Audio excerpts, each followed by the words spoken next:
The year was 1942, and the world was engulfed in the flames of World War II. The Atlantic Ocean had become a deadly battlefield, where German U-boats hunted Allied merchant ships in what became known as the Battle of the Atlantic. Poon Lim was 25 years old, born in Hainan, China. He came from a humble background, but he had ambitions. Like many young Chinese men of his generation, he sought opportunity beyond his homeland shores. He trained as a sailor and eventually secured a position as a second steward aboard British merchant vessels.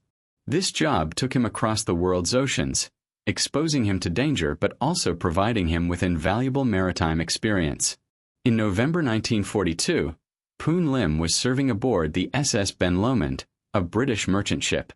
The vessel was making the perilous journey from Cape Town, South Africa, to Suriname in South America. She carried a crew of 55 men and a cargo that included vital war supplies. Everyone aboard knew the risks. The Atlantic was infested with German submarines, and merchant ships like the Ben Lomond were prime targets. They were slow, relatively defenseless, and carried the supplies that kept the Allied war effort running. But life had to go on and ships had to sail. Poon Lim went about his duties, serving meals, maintaining the officers' quarters, and trying not to think too much about what lurked beneath the waves. Then, on November 23, 1942, his worst fears became reality. It happened at approximately 11:30 in the morning.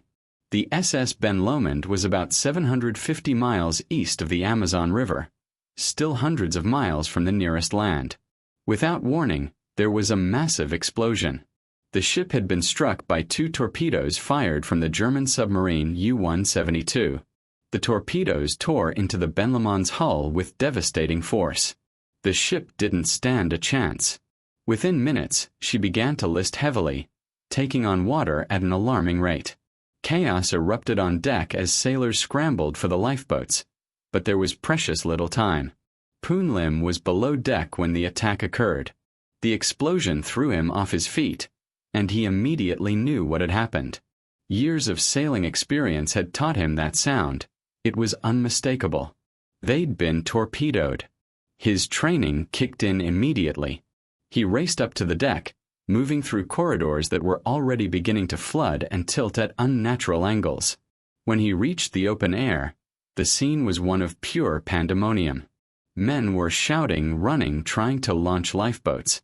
Some were already jumping into the water. Poon Lim grabbed a life jacket and leaped overboard. He swam away from the dying ship as fast as he could. Staying too close to a sinking vessel could create suction that would drag you down with it. Behind him, the SS Ben Lomond's bow rose higher and higher into the air. With a final, terrible groan of twisting metal, she slipped beneath the waves. The entire sinking took less than 5 minutes. Poon Lim treaded water, looking around desperately for other survivors. He could see some men clinging to debris, others swimming toward pieces of wreckage. But within 2 hours, something remarkable and terrifying happened. The other survivors began to disappear. Some succumbed to their injuries. Others, exhausted from swimming, simply couldn't keep going. A few were pulled under by the very debris they'd been clinging to. And then Poon Lim spotted it, a wooden raft, floating not far from him. It was approximately 8 feet square, one of the ship's emergency rafts designed to automatically deploy when a vessel sank. He swam toward it with every ounce of strength he had left. When he pulled himself aboard, he took stock of what he had. The raft came with some basic supplies: several tins of biscuits, a 40-liter jug of water, some chocolate, a few flares, and an electric torch. There was also some rope and a canvas tarpaulin. Not much, but it was something. As darkness fell on that first night, Poon Lim was utterly alone in the middle of the Atlantic Ocean. Of the 55 crew members aboard the Ben Lomond, he appeared to be the only survivor. The first days on the raft were a struggle between hope and despair. Poon Lim knew that ships traveled these waters regularly, and Allied patrols searched for U-boats in the area. Surely someone would spot him soon. He carefully rationed his water, allowing himself just a few sips per day, and nibbled sparingly on the biscuits. But as one day turned into 2, and 2 turned into a week, a grim realization began to set in. The Atlantic Ocean is vast, incomprehensibly so. His raft was a tiny speck on an enormous canvas of blue. Even if ships passed nearby, spotting a small wooden raft would be nearly impossible unless they came very close. The physical challenges were immediate and brutal. During the day, the tropical sun beat down relentlessly. There was no shade on the raft, and the sun's reflection off the water intensified its burning rays. Poon Lim's skin began to crack and blister. At night, the temperature plummeted, and he would shiver violently, trying to wrap himself in the canvas tarpaulin for warmth. The constant motion of the ocean was nauseating. The raft rose and fell with each swell, pitched and rolled with the currents. Poon Lim battled seasickness, which was particularly dangerous given his limited food supplies. Every time he vomited, he lost precious nutrients and fluids. His water supply was his greatest concern. At the rate he was consuming it, even with strict rationing, the 40-liter jug would only last a few weeks at most. What would he do then? After about 2 weeks, he spotted a ship on the horizon. His heart leaped. This was it, rescue. He fired one of his precious flares and waved frantically, shouting at the top of his lungs even though he knew no one could hear him from that distance. But the ship continued on its course, growing smaller until it disappeared over the horizon. The despair that followed was crushing. He had been so close. But Poon Lim was not a man who gave up easily. If he was going to survive, he needed to do more than just ration his supplies. He needed to become self-sufficient. He needed to adapt. This is where Poon Lim's story transforms from one of endurance to one of remarkable ingenuity. Rather than simply waiting to be rescued, he made a decision that would save his life. He would learn to live on the ocean. His first priority was water. He knew that humans could survive weeks without food, but only days without water. When his water jug ran low, he used the canvas tarpaulin to collect rainwater. Whenever storm clouds gathered, he would position the canvas to catch every drop, funneling the precious liquid into his container. It wasn't much, but it was enough. But rain was unpredictable.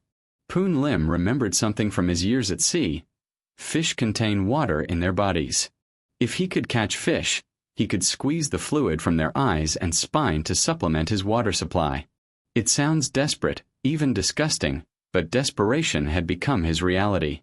So he set about fishing. But how do you fish without a rod, hook, or line? Poon Lim got creative. He took apart the raft's flashlight and fashioned a hook from a spring inside it.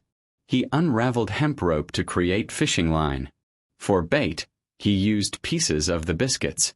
The first time he caught a fish, it must have felt like a miracle. It was small, but it was food, fresh protein. He learned to eat it raw, scraping the meat from the bones with his makeshift tools. The taste was unpleasant at first, but hunger is a powerful motivator. As days turned into weeks, Poon Lim refined his techniques. He discovered that he could use the fish he caught as bait for larger fish. He caught a bird once. Exhausted from its own ocean journey, it had landed on his raft to rest. He killed it quickly, used its feathers for fishing lures, and consumed every edible part of the bird. He even caught a shark. Using a nail he'd pried from the raft, he fashioned a crude knife. When a small shark approached his raft, likely drawn by the blood of his earlier catches, Poon Lim waited for the right moment. As the shark came close to investigate, he struck, driving his makeshift weapon into its head. It was a dangerous gamble. Sharks are powerful and unpredictable, but it paid off. The shark provided meat for days. But perhaps his most brilliant innovation involved navigation and hope. Poon Lim paid careful attention to the sun and stars. He wasn't a trained navigator, but he knew enough to track general directions. He noticed that the currents and winds were pushing his raft westward, towards South America. He used pieces of wood as a crude rudder to try to steer in that direction, hoping to drift toward shipping lanes or land. He established routines to maintain his sanity. Every morning, he would exercise, doing push-ups and other movements to keep his muscles from atrophying. He would talk to himself, reciting things he remembered, telling himself stories. He kept a mental calendar, marking off days by making notches in the wood. The psychological battle was perhaps harder than the physical one. The solitude was overwhelming. There were moments of profound loneliness, when the endless expanse of water felt like a prison. He thought about his family back in China, wondering if he would ever see them again. He thought about the other crew members from the Ben Lomond, hoping that perhaps someone else had survived. Over the 133 days, Poon Lim had several encounters that tested him in different ways. There was a second ship sighting, perhaps more heartbreaking than the first. This time, a freighter passed close enough that he could make out figures on deck. He waved his shirt desperately, shouted until his throat was raw. But once again, the ship sailed on. The reason was tragically simple. From a distance, his small raft was nearly invisible against the vast ocean, and his movements could easily be mistaken for waves or debris. Then there were the storms. The Atlantic can be merciless, and several times, violent storms swept across his position. Waves towered over his tiny raft, threatening to flip it over or break it apart. During these tempests, all Poon Lim could do was lash himself to the raft with rope and hold on, praying that he wouldn't be swept away. The wind howled, rain lashed his face, and the ocean seemed determined to swallow him whole. Each time he survived, though the storms would destroy some of his carefully gathered supplies and fishing equipment, forcing him to rebuild and adapt yet again. The wildlife encounters weren't always helpful. While he caught fish and birds for food, there were also dangers. Sharks circled frequently, drawn by the blood of his catches. He had to be constantly vigilant when dangling his legs in the water to cool off. There were moments when large shapes would glide beneath his raft, reminding him that he was in their territory. His body was deteriorating despite his best efforts. His skin was burned, then burned again. Salt sores developed on his exposed skin. His lips cracked and bled. He lost significant weight, his body consuming itself to stay alive. There were days when he was so weak he could barely move, when catching fish seemed like an impossible task. But somehow, he always found the strength to continue. The mental challenges evolved over time. In the first weeks, his thoughts were consumed by rescue. In the middle period, he focused on survival techniques. But as months passed, there were times when he questioned whether survival was even worth the effort. The hopelessness could be crushing. Why struggle so hard just to face another day of the same suffering? But Poon Lim had something that many people don't, an unshakable will to live. Perhaps it came from his upbringing, from years of hardship and hard work. Perhaps it was simply part of his character. Whatever the source, he refused to give up. Every morning, he made the decision to survive another day. By April 1943, Poon Lim had been adrift for over 4 months. He had crossed more than 1,000 miles of ocean. His raft had drifted westward with the currents, approaching the coast of Brazil. On April 5, 1943, the 133rd day of his ordeal, Brazilian fishermen spotted something unusual floating in the water off the coast of Salinas. Drawing closer, they were astonished to find a man lying on a wooden raft. He was emaciated, badly sunburned, and barely conscious, but he was alive. The fishermen pulled him aboard their vessel and gave him water and food.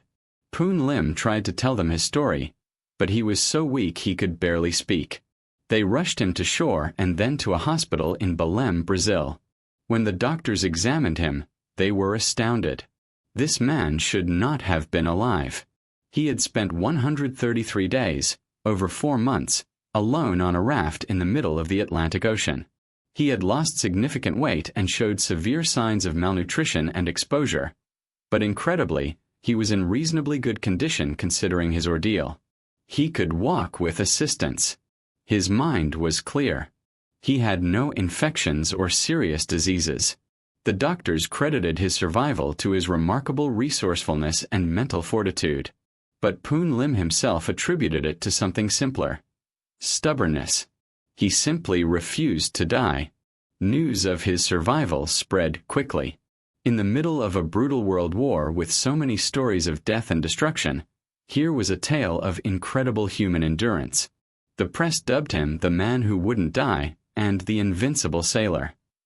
After recovering in Brazil, Poon Lim was eventually transported to Britain. When he arrived, he was treated as a hero. King George VI awarded him the British Empire Medal for his courage and endurance. The British Royal Navy was so impressed by his survival techniques that they incorporated his methods into their survival manuals. Future sailors and airmen were taught the innovations that Poon Lim had developed out of desperation on his raft. The Guinness Book of World Records officially recognized his achievement as the longest time survived alone on a raft at sea. It's a record that still stands today, and one that Poon Lim himself said he hoped would never be broken. He knew too well the suffering that such an experience entailed. But perhaps the most interesting part of Poon Lim's story is what came after. He had every reason to never set foot on a ship again, to develop a profound fear of the ocean. Instead, he returned to work as a sailor. He continued to serve on merchant vessels, crossing the same oceans that had nearly killed him. After the war ended, Poon Lim decided to immigrate to the United States. He settled in Brooklyn, New York, where he worked as a carpenter and lived a quiet life. He married and started a family. Those who knew him described him as humble and understated. He rarely spoke about his ordeal unless asked, and even then he spoke of it matter-of-factly, without drama or exaggeration. In interviews conducted years later, Poon Lim showed no bitterness about his experience. He didn't rage against fate or bemoan his bad luck. Instead, he spoke about survival with a calm practicality. He explained his fishing techniques, his water collection methods, his strategies for maintaining hope. He wanted people to know that survival was possible, that the human body and mind were capable of extraordinary things when pushed to their limits. Poon Lim became a U.S. citizen in 1952, though the process took longer than it should have because of restrictive immigration quotas that existed at the time. Senator Warren Magnuson of Washington personally introduced a private bill to grant him citizenship, arguing that someone who had survived what Poon Lim endured certainly deserved to be an American if that's what he wanted. He lived the rest of his life in relative obscurity, which seemed to be exactly what he preferred. He died in Brooklyn on January 4, 1991, at the age of 72, having lived nearly 5 decades after his remarkable ordeal. What can we learn from Poon Lim's incredible story? On the surface, it's a survival tale, a man against nature, using ingenuity and willpower to overcome impossible odds. But there's much more to it than that. First, there's the power of adaptability. Poon Lim didn't have sophisticated survival training or special equipment. He had a few basic supplies and his own wits. What saved him was his ability to adapt, to look at the limited resources he had and figure out how to use them in new ways. He didn't wait passively for rescue. He took active control of his situation to the extent that he could. Second, there's the importance of routine and purpose. Even alone on a raft, Poon Lim maintained daily routines. He exercised, he fished, he kept track of time. These routines gave structure to his days and provided a sense of purpose. Without them, it would have been easy to slip into despair and give up. Third, there's the mental component of survival. Poon Lim's physical endurance was remarkable, but perhaps even more impressive was his psychological resilience. He faced crushing loneliness, repeated disappointments, and moments of profound despair. Yet he continued. He found reasons to keep going, day after day, even when rescue seemed impossible. It's also worth noting what Poon Lim's story tells us about human potential. We often underestimate what we're capable of enduring. In our comfortable modern lives, we rarely face true survival situations. But Poon Lim's experience suggests that within each of us, there might be reserves of strength and ingenuity that we never know we possess until we're forced to draw upon them. Finally, there's something to be said about humility and perspective. After surviving an experience that would have broken most people, Poon Lim didn't become bitter or boastful. He didn't spend the rest of his life dwelling on his suffering or seeking recognition. He simply moved forward, lived his life, and shared his knowledge when asked. There's a profound grace in that. Poon Lim's 133 days alone on a raft in the Atlantic Ocean remain one of the most remarkable survival stories in human history. It's a testament to human ingenuity, mental fortitude, and the sheer will to live. Think about it. 4 months on a raft barely bigger than a door. No modern communication devices. No GPS. No rescue beacon. Just a man, the ocean, and his determination not to die. He turned a death sentence into a masterclass in survival. He taught himself to fish with improvised tools, to catch rainwater, to navigate by the stars. He fought off sharks, endured storms, and maintained his sanity in complete isolation. And when he was finally rescued, he didn't parade his achievement. He simply continued living, working, contributing to his adopted country. He became the kind of quiet hero that our world needs more of. Someone who faces the unimaginable, survives, and then humbly moves forward. The record Poon Lim set, 133 days alone on a raft, still stands today. In his own words, he hoped it would never be broken, because he understood the true cost of such an achievement. It wasn't about glory or recognition. It was about suffering, endurance, and the fundamental human drive to survive against all odds. So the next time you face a challenge that seems insurmountable, remember Poon Lim. Remember the man who turned a few square feet of wooden raft into a home, who transformed the hostile Atlantic Ocean into a provider, and who proved that the human spirit is capable of extraordinary things. His story reminds us that we are stronger than we think, more adaptable than we imagine, and that sometimes survival is simply about refusing to give up, one day at a time.